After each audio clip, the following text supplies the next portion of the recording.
Hey, thank you. Hi, everybody. Thank you so much for being here. My name is Fabi Reyna. I'm the founder and editor-in-chief of She Shreds magazine, which is the world's only print publication dedicated to women guitarists and bassists. And I am really feel very honored to have a really amazing group of people here to talk about something that is really dear and close to my heart, and I feel it has been a huge achievement in the 6 years that I've been in this industry. But first and foremost, I do want to take a moment to acknowledge the ancestral land that we're on, which is Tonkawa and Comanche. And that's really important for us here as well. So spread the word about that. Anyone that you speak to, let them know Tonkawa and Comanche. Let me take a moment to introduce everybody. Next to me is KP. A friend of mine that I've been friends with for 13 years or so. We met at the Girls Rock Camp. But anyway, she's a guitarist, she's a drummer, she's a songwriter, and she's a former talent buyer and booker at Portland's Mississippi Studios. Catherine Paul is best known for killing it in Black Belt Eagle Scout, who's playing South by Southwest. Next to her is Michelle Sonner. She's a guitarist, musician, songwriter, director, and author of her soon-to-be-published memoir, Crying in H Mart. She's best known in the amazing band called Japanese Breakfast. Next to her, on the very end, is Caroline Borolla. She's a national publicist at Clarion Media. Caroline manages national and international press for labels such as Kill Rock Stars, Domino Records, Merge Records, and many, many more. So thank you all very much for being here. And you guys can clap, you can give a hand. So I want to start off for everyone listening and for everyone out there listening in the digital world. I feel like a lot of people sort of always wonder, like, how do you get to where you are now? If you're just starting off, like, what even motivates you to do what you do? So I want to hear a little bit about your drive. A lot of you have accomplished a lot in the music scene. And tell me about how you got started and what you feel is one of the biggest propelling factors of where you are today. We'll start with you, KP. Hello, KP. Drive. So I guess I could start by telling you where I'm from. I grew up on an Indian reservation in northwest Washington state called the Swinomish Indian Tribal Community. It's a really small and beautiful place right along the water, kind of by the San Juan Islands, if you've ever been up there. And I don't know, I grew up there. It's pretty much with all of my family and having that background. But then, living in Washington, you tend to hear about something called grunge music. And so I was this little girl on the Indian reservation learning about grunge music, and I was like, oh, that sounds really cool. And then I wanted a guitar, and so I kind of was really, I was a little secluded. No one else played music around me, so on my reservation. But I think that growing up there and seeing what I could do off of a reservation really helped, me want to continue playing and pursue guitar. I think that's one thing that is the foundation of why I play music. You also, one thing that I am really curious about your story too is that you play music, and this is your first time at South by Southwest as a musician. Can you talk a little bit also about your booking side and being 10 years at Mississippi Studios booking and promoting bands? Yeah, so I moved to Portland. We both live in Portland.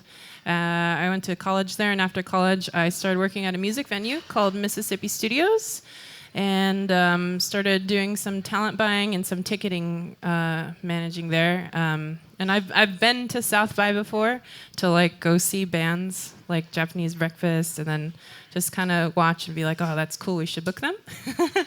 But now it's interesting being here as an artist. I've always played music. Music has been a really big part of my life, and I think that's why I wanted to have a job in music, because it's something that means a lot to me.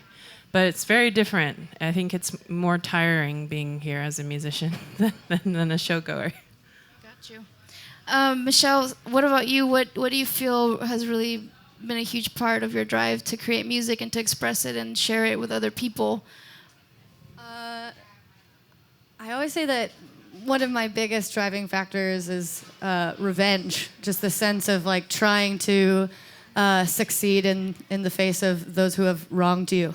Totally. Yes. So it's been pretty amazing how many people have told me no or that things weren't going to happen, and it feels really great now to be where we're at. I didn't know that we were all have Oregon roots. I grew up in Eugene, Oregon, actually, and I just remember, I like most Asian kids, was forced into playing piano at the age of 5, but really wanted to play the guitar since I was 14 and had to beg my Korean mom to let me play for about 2 years before she finally relented and bought me a Yamaha $100 acoustic from Costco that came in a box.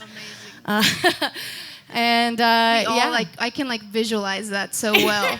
like the action on the neck is like had to descend like half an inch to get to a chord. It was a really difficult process learning how to play the guitar on that thing. Yes. But yeah, I guess I started in the DIY community, which was a huge root of where I learned to drive, because you learn how to sort of stick up for yourself a lot when no one cares about what you're doing. So I started playing shows when I was 16 years old, printing photos I took of like myself in the bathroom and getting a staple gun and going around Eugene and playing open mics and booking my own shows and doing my own PR. And it's always really comical when people start paying attention to your career and they're like, oh, you just blew up so fast. And you're like, no, actually I've been playing music for 15 years. Exactly. And I think that part of it is just that whole journey of just like knowing where it all started and how fighting for people to pay attention, I guess. Yeah, I think that's one of the biggest things. It's kind of like people don't realize that for you to be here right now, it's actually taken your entire life of working and building and having relationships. So cool. Caroline, let me know a little bit about you. So you're in a different area of the music industry, which is a really important part. And I think a lot of people don't necessarily know very much about the role that you play and really the amount of work that goes behind all of that. So can you tell us a little bit about that? I guess, a little bit elaborating on the whole drive thing. When I was 24, I basically started a PR department at a college radio company. There was nothing. There was no foundation. So it was like me just researching every magazine. Like I remember like being like 24 years old and there's still Barnes & Noble and sitting in Barnes & Noble for hours just going through the masthead of every publication and finding phone numbers and finding emails. And another publicist, because I was also writing about music at the time, they didn't BCC the contacts on their like press list, and so I remember just being like, "You're a blunder," like I made it, and I just emailed all those people, just like, "Wow, this is amazing!" Like this just fell into my lap, So emailing all these people, being like, "Oh, just updating my database, send me your, who you're writing for," and getting like 200 contacts just from that. So it's like, just basically doing whatever. Gold. Yeah, totally. And I think just not being scared to do that and just like taking that leap it's just a huge. I'm definitely a very determined person and. Always have been and just been really driven. So that was kind of how I started. I just got thrown into it. It's like, you write, editors. Do you want to do PR? I'm like, oh, it's PR. Okay, great. So, and just I have like so much freedom at our job right now. I work at a company called Clarion Media, have the best coworkers in the world, and we're able to do whatever we want, and we're able to work with bands that we're passionate about. Like no one is like, this band has a lot of money, you have to do this, or this band is buzzy, this band's cool. It's like, we care about it. We want these people to do well, and I think PR, it's you can see through right through it if people aren't passionate about what they're doing, because there's so many bands out there. There's so much going on. So how do you make those bands stand out from everyone else? And it's like finding what their story, finding out what makes them tick outside of just being a musician, and what's interesting, and just ways to pitch their story to make it, a little bit more interesting than all the other bands that are on Spotify, on Bandcamp, on everything, Yeah. So. Got you. Speaking of sort of the press and talking more so about in the media world, like I was saying earlier in the conversation, that a big thing that I've been working on in the past 6 years has been bringing the belief and the idea that I think that we have all seen maybe our entire lives that women have always been a part of the music industry, and today speaking on it as fact, because the new research that Fender has brought forth proves now that 50% of new players are women.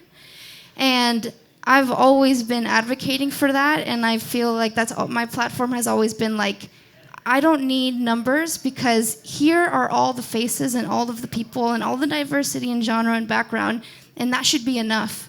And so I feel really awesome that we can sit here and say we don't have to convince anyone anymore. There's just actual research about it. So I want to talk a little bit about that, and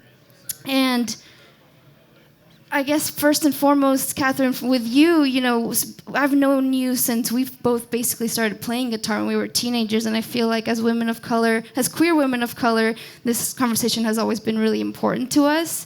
So I want to know, from your perspective, how this research confirms some of your experiences, and what are some of the things you'd like to see more of in order to see other musicians like yourself thrive?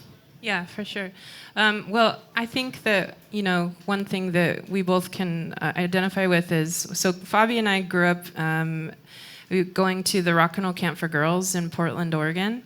And I think that having inclusive youth music education is really important. I've definitely felt that, and especially for girls, like having and people who identify as girls. So I think that, when the rock camp started, like a ton of rock camps started, and a ton of like that inclusivity of like, oh yes, you can play music, like totally, this is a thing.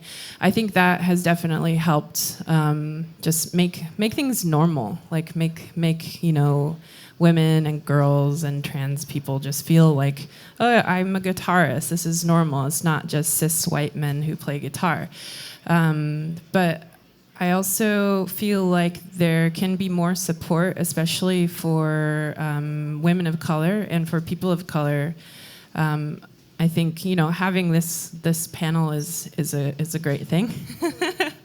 And then let's see, like music festivals, for instance, like including more like bands who are like, I don't know, political, who are more like diverse. Yeah, who have different just backgrounds and more diverse, and not just necessarily gender and skin color, but also in genre and in politics. I think it also has to be like just opening your mind to acknowledge like, oh, like we're not just gonna book you because you're a brown person, but like you're everyone like you as a musician. So having that mindset of like, everyone plays music. And I think that something that you're getting at is like the visibility. It's like the more visibility that there is of just, okay, I'm going to put myself in this community. I'm going to put myself in the She Shreds community, and I'm going to become aware of all of these amazing artists. And the more visibility of that, then I feel like the less that you have to be super aware of like, oh, this is a brown person, or this is a woman. It just becomes part of your everyday life of what you see. Mm-hmm. So that's important. Michelle, we first actually like met. We did meet here. I played the very first South by Showcase we played in 2016 was. Oh my God, that's amazing! And it was so hot. It was outside, and it was just like I've never like sweat that much. I think back then it was just me. I think I was booking like 40 bands in one time, and I was like 19. And anyway, that was fun. It was fun. But you've just done so much, and you've grown immensely, and I've been super impressed by everything that you've been doing, and not just as a musician, but just exploring so many of your other characters and skills. And when you were first interviewed for the magazine in 2016, you mentioned that some of the music in Little Big League and early Japanese breakfast was informed by the role of women and essentially living in fear of violence and other types of abuse. You've mentioned that a little bit, and then since then, I feel like a big part of the focus has really been about your Korean American roots and your culture, and that's been, in your memoir has a lot to do with that too. So I'm curious about how you see being vocal about your your personal experiences, how that has an impact on your fans. And additionally, do you feel that research like the one we're discussing with Fender, and knowing that there's a community and space for this type of dialogue has an impact on your music and your ability to express? Yeah, I think it's really interesting. I've played in bands since I was 16, have always been Korean American, and it wasn't until the last 3 years that all of a sudden, you know, this sort of representation has become really important. It's become a huge part of our narrative. Simultaneously, in my personal life, I lost my mom almost 5 years ago, and a lot of my writing, you know, was kind of at this point in time where I was really giving up on music because I was taking a break from it, and the DIY circuit had really put me through the ringer. I was very tired of sleeping on, you know, cat pee covered couches and, you know, making no money. So after my mom passed away, I really thought that music was gonna take a backseat in my life, and you know, I was just kind of like, I'm just gonna write one more record. This one's for me. And a lot of, you know, it has my mom on the cover, and it has a voice memo that's in Korean. So there are little parts of it, and it was never like, I never planned on that being a part of like my PR narrative. Even when the record came out, it wasn't like her mom just passed away, this is a grief record and about her Korean American heritage, but it quickly, just in interviews and being an open person, became like such a huge part of the narrative. And it's kind of so funny because it took not thinking about it and writing from a really honest place to get people to have my music resonate with them the most. I was actually rereading this chapter that I wrote about my aunt, who unfortunately also passed away, and I had written it in college, and her name is Eunmi, and I had changed her name to like Aunt Emmy. And like instead of eating what we would have been eating, she was eating like chicken and broccoli because that's like what white people eat. And I just felt like I needed to, in order to be relatable to other people, I needed to like, my experience was too niche to ever kind of write about. So I kind of wanted to write from this more like, you know, what felt like a neutral point of view. And it took like just getting to the place where I was writing something from the heart and just writing something personal because I didn't care who related to it, that the most amount of people actually wound up relating to this piece.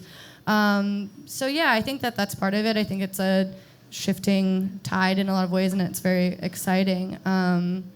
Yeah, how do I feel about this research? I mean, it's really heartening. Like my whole community and in a lot of ways have become these sort of women in indie rock, and having a sort of underground community where we can talk about what's unfair and what's happening and what's normal, and have this kind of safe sort of network of just like, don't play, when you go to this venue, make sure that this sound guy isn't working. Or if I have an experience, because, you know, for a while, like, the whole circuit is the same. When you do a full US tour and you're playing these like 300 to 500 capacity rooms, and you have all these women friends that play in bands coming through on the same circuit, and some guy is like, I'm gonna put a really, like the other day I had this experience where I was like, I'm gonna put a really nice warm microphone on your guitar amp. It's a 57, and it's just like, shut up, like, and making sure that like those people, like, you know, that being like talked down to in that way, or condescended, or just like flat out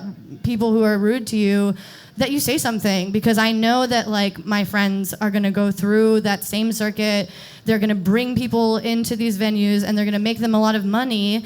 And we shouldn't be treated like shit anymore, you know? And so I've made it a point to like always say something like that, because I don't want to swallow when someone's rude to me. And, you know, I don't want anyone to like lose their job over nothing, but if it's a significant issue and I feel like there is a gendered bias where like they're talking to the men in my band instead of talking to me, or they're just like straight up rude and like assuming that I don't know what I'm doing. I've just done it long enough where I don't want to deal with it anymore, and I also don't want my friends who are gonna, you know, go and make these venues and promoters a lot of money be disrespected while that's happening. So yeah, I think that it's great to see this research, and it's great to see you know, that we have the right to be here. I feel like, and I do like low-key stalk like Sasami and you and Mitski, like I love all of y'all so much, and I love the community that you've built, really. I mean, it feels like a really safe space, and it feels not just it doesn't even feel exclusive, it feels like y'all are really there to, like, promote each other and yourselves and saying, like, this is what your community can look like too, and you guys, we can all fight for each other. There's no reason why you can't go up there and say what you need and what you want, because it's our time now. We've been working hard enough. We've been basically taking advantage of for too long, and so I just feel like basically what I see in your platform is that you're really advocating for that. Yeah, I think that even just growing up, there was this real shift where we started becoming more aware that these sort of outside forces were kind of pitting us against each other. And I think that that's something that's really important to me to try to undo, is like not feeling like, oh, just because you're a woman in music means like my place is threatened, and like I'm not going to get this showcase, or I'm not going to get this festival slot or whatever, because like it's either it's you or me. And so I think it's really great to help each other out, and like, it's cool to sort of sidestep the industry a little bit. Like, I think it's really beautiful to have like women in music and people of color try to help each other outside of like, because we all have our like social numbers or whatever, and it's cool to like be like, well, if you don't get a write-up in this publication, like you have like 5 women in music with this sort of platform that are all going to try to lift you up to where we are. Totally. So I think that that's really powerful and interesting. I remember when I was 16 years old, I had like this really sad simultaneous moment where I saw this live DVD of Karen O at the Fillmore, and I had this like flash of a thought of just like, oh my God, I want to do that, and also, oh, there's already a half Korean girl that's doing that. That means like I don't have a space to do that anymore, because she's already like fulfilled that role. Said like no white guy ever. Right. So like, I think that it's really cool to be in a place where I just am always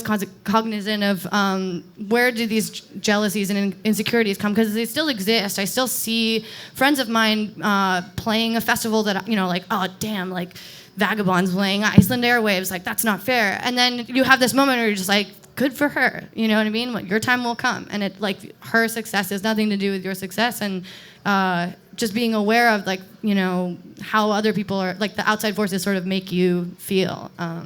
Yeah, that's super important. Caroline, I think that for, like, a huge part of your work is sort of keeping up with this marketing and press, and there's a lot of that shifts and changes so much and so fast. And I'm curious about how this type of research directly impacts you and your field, and if there's anything specific, such as language or imagery within the music industry, that you see shifting in the sort of behind the scenes.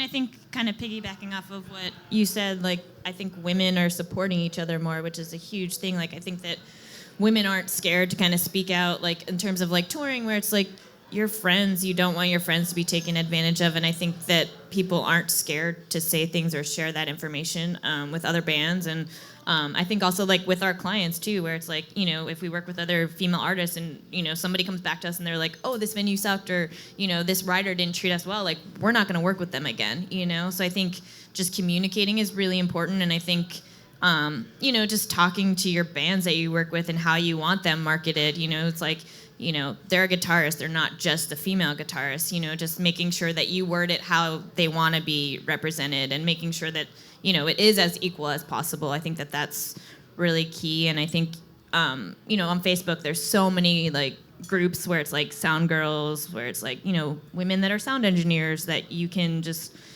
bounce ideas off of, and I think that that's really important too, and just being a part of, like, women in PR Facebook groups or things like that, where it's like you're able to, talk to each other and make sure that you guys are kind of experiencing the same thing. And I think that, like I said, like, making sure that writers are treating you well, where it's not just, like, I'm super grateful that the males that I work with are amazing and so supportive of what I do, and I've never really in my workplace, I've never really experienced that. I've actually experienced it a little bit more with women, where it, you know, was 10 years ago, where it's maybe they were jealous or maybe they didn't, you know, want to build you up as much. But I feel like that's also changed within our industry too, where it's women seem to be supporting each other, at least on like the PR and the, you know, writers as well. Right. And to sort of add to that and to get a little bit deeper, you know, something that I actually haven't really gone into, but I'm curious because you've been in this industry for long enough, and I do think that the shift has really happened in the past 3 years or so. Totally. What was people's reaction? Like, I mean, truly, do you think that it was harder to market women 5 to 10 years ago? I think so. I mean, I think it's just changed a lot. I mean, I've always worked with female artists, so I don't necessarily know if that's something that I've experienced, just because to me it's like I want to support, regardless if it's male, female. If I love it, I want to support it, but I've never really kind of pitched people differently, you know, but there's outlets where they focus on women more. Totally. So it's like those things might not have existed 5, 10 years ago, whatever. So I think that's a shift. And I think people are a little bit more open. So it's like making sure that they aren't kind of taking advantage of like, this is the time. You know what I mean? So finding that line where it's like they want to run this because they think it's cool and they think it's trendy.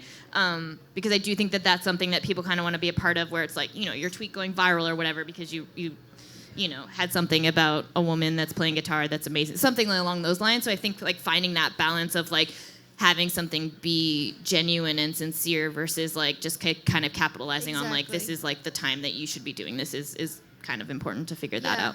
I feel like there's totally a line that's being created. For and sure. It's really clear. Except people pitch me like real female, and that's not even a word that I use. I don't use the word female because I feel like it excludes trans people and non-binary people. And so I feel, and actually those are the emails that I relate to the least, because, you know, what impacts me is for people to be emailing me as guitarists, you know, and that's the goal here, right? We're all here for that, to be treated as humans. Right. So my last question to you, Caroline, is what role does an artist's identity have in your market or that you present their music? I mean, do you sit down and say, okay, this is how I want to be represented? Yeah, definitely. I mean, I think that that's always a conversation we have, especially if it's like trans, non-binary, you know, it's like, how do you want to be represented? Are you comfortable, you know, talking about these things? And so just making sure you have that conversation up front is really important, because, you know, if you don't know and something comes up down the line, it's kind of on you because you weren't open with your artist. And again, I think it's kind of something where it's like making sure you're dealing with the right people and that people are handling these stories properly. And I think that only comes from, you know, knowing the writers, knowing the publications, knowing the outlets that are right to pitch those things. Like, that's not necessarily, you know, someone's identity isn't something that we're going to pitch across the board. It's like making sure that who you're talking to is going to be respectful of those things. Or it's, you know, even, you know, whether it's gender, whether it's, you know, your heritage, anything along those lines, making sure you're talking to the right people, because, you know, people are kind of just like capitalizing on something that they don't necessarily know anything about or care about, but they kind of jump on a bandwagon where it's like, this is cool, or this is something we're supposed to be doing. So I think that that's just really important in terms of like pitching or marketing. Do you want to add to that? Yeah, I mean, I think that it's another important part of the conversation where it's like, yes, it's great that we are diverse and contributing to the visibility of different types of people, but it's also really exhausting to talk about after a while, you know? I mean, I remember watching my friends in this band. There are two examples of this. One was my friend. I had a group of guys that played in a band called Big Ups, and they did a KEXP session, and all of the questions were about the music and like the process, and I was just so jealous because I never get to answer those kinds of questions anymore, because it's all about my identity and my heritage and representation and all these questions that I never get to talk about my work, which is why, you know, which is a major part of you know, what I'm interested in, why I'm here. I'd like to believe is the main reason that I'm here. And yeah, I remember I also watched an interview, because I'm a music fan and always watch these sort of interviews with music people. Is just that I watched this interview with Matty Healy of the 1975, and he was just like, I'm so sick of all these questions about like my process, you know? I really just like want to talk. It's like sometimes like it's all rooted in intuition and emotion, you know? And you're just like, I wish that our roles were reversed here, because like I feel like sometimes I only get asked questions of just like, you know, oh, all of your music must be so intuitive. And, you know, I know a lot of women who struggle with these kinds of questions too. It's just like, you know, I'm happy to talk about it. I know that as a kid and reading interviews with other women that I related to, it was helpful to read some of these questions, but it's also just, I can't wait to get to the point where we're not talking about this anymore, and we can just focus, and women are just getting asked questions about their work, and we don't have to spend, you know, 20 minutes talking about what it's like to be a woman in music, because I don't know what it's like to not be a woman in music, you know. I have something to add. I think it's interesting. I'm actually a little bit of the opposite. I like talking about identity, but I think from my perspective, being indigenous, like there's so many people that think that Native Americans don't exist.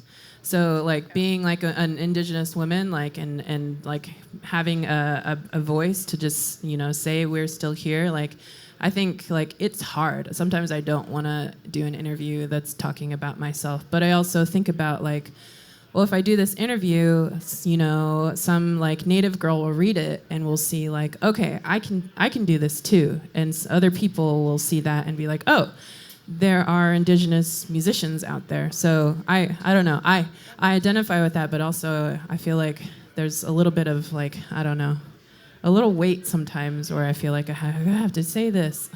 I mean, I also think like then you become that spokesperson, and it's like, do you want to be in that position where it's, you know, I think that that's an important part of like PR, where it's like communicating, like how much do you want that to be the focus, and like sometimes you can tell certain journalists like this is kind of off limits, like let's focus on these things, or you know, you can't always see the questions in advance, but on email interviews, it's like we can cut questions. You know, if something has been done a million times, I'm not going to put you through it again. You know, and or if I know you're not comfortable, you don't have to answer it, you know, and if the writer comes back, then, you know, we'll try and come to some sort of conclusion, but at the same point, I'm happy getting rid of questions if things have been answered or it's not comfortable for artists. Lastly, to wrap things up, because we only have a couple more minutes left, what do you all think are 3 things that brands like Fender and media like She Shreds and promoters can do to better permanently ensure the growth and nourishment of our community? So basically to stop having these kinds of conversations and just to be musicians, you know? So, not only specific to women, but inclusive of non-binary and LGBTQ and coexisting space for women to feel safe and inspired. Yeah, so I have a venue perspective working at a music venue, and I think that one thing, there are a lot of things. I'll just say this, but I think that having like your venue team, your security team, your bartenders or whatever, whoever works there, being inclusive to everybody and being able to, you know, deal with situations that don't have to be situations. One thing I think that is super important is if, you know, the space feels safe, like you're saying, like, you know, maybe don't hire all cis macho security guards. Don't do that. Hire people who have good character. More women sound engineers, you know, stuff like that. I think that's to start. But yeah, there are lots of things. So yeah, I totally agree. I think hiring diverse staff is really important because it's great. I mean, honestly, we should just give money to different types of people, you know? I mean, that's like, the sad reality is that like diverse groups of people deserve to make money and are also good at their jobs and deserve to be given a chance in all fields, you know? And that, I think, also perpetuates greater diversity if you hire more, you know, engineers that are women and people of color, or like, it opens the floor to more jobs for different types of industries or whatever. So like the film and TV industry I read recently was just like, now that like more people in the community are talking about how we need to have like more people of color in these roles, that also means that more people of color get jobs as like stunt doubles, as jobs in the makeup industry and hair and makeup industry, and it just like creates, it just levels the playing field. And so I think that diverse staff is definitely a huge key. I was just gonna say, just surrounding yourself with good people. Like it's such an important thing where it's not really that hard. I don't think. It's and just telling your friends, like giving people referrals where it's like, I really loved working this person or this sound engineer.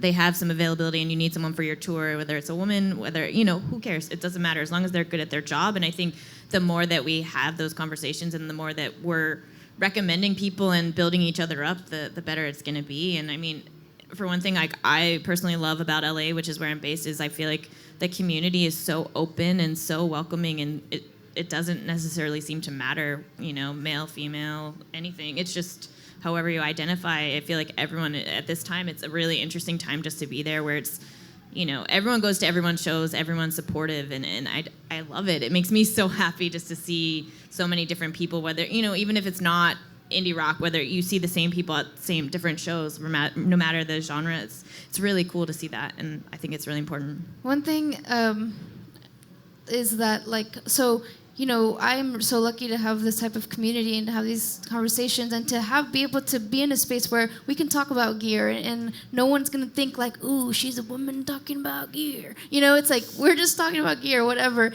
But when I leave my bubble, it is like really scary, and it's like I feel small again. And people see me and they don't immediately think like she's a guitarist, she's a business owner, whatever. And so you get you go back down to like zero, and that is really hard to remember. And so for me, I've been really thinking about like, okay, I have this publication, but what can I do to put myself in these situations and be powerful and feel powerful and create a conversation for someone that doesn't understand me at all to get it and to take that with them to a community that doesn't yet get it either. So yeah, I think like you guys are saying, like the diverse communities and having those tough conversations is really important. Is there anything you wanted to add? Yeah, I mean, I agree. I mean, I'm based in Philadelphia, and things change a lot when you leave your liberal urban environment, And so I think it's cool. I mean, that's like one of the great powers of the internet, is that a lot of like that community, and I feel like she shreds being a physical publication, but also having a major online presence. Like there are kids that are in more conservative small towns that get to see that, or to have like a big brand like Fender create this kind of space for people. It'll help to like some girl in North Dakota or something who's like going to like Guitar Center, like, and boys and men, and boys and men too, to be able to hear this conversation. This conversation is not just for women; it's really for everybody. So all of you being here, I mean, don't think that these are things that every one of you can practice. Take it home with you and take it to your communities. This is not just for women or women of color or women in music. This is for people who want to be musicians, who want to be active in their communities and want to see the same type of change that we want to see. So we have to wrap it up, but I don't know if we have any time for questions or, yeah? Okay, hello. Sorry, you have time for questions. Okay, great. Yes, right there. I was wondering, how do you react to the concept when people say it's women gender, or women genre? The concept. How do we react when people talk about the concept of women as a genre? Does anyone want to take that?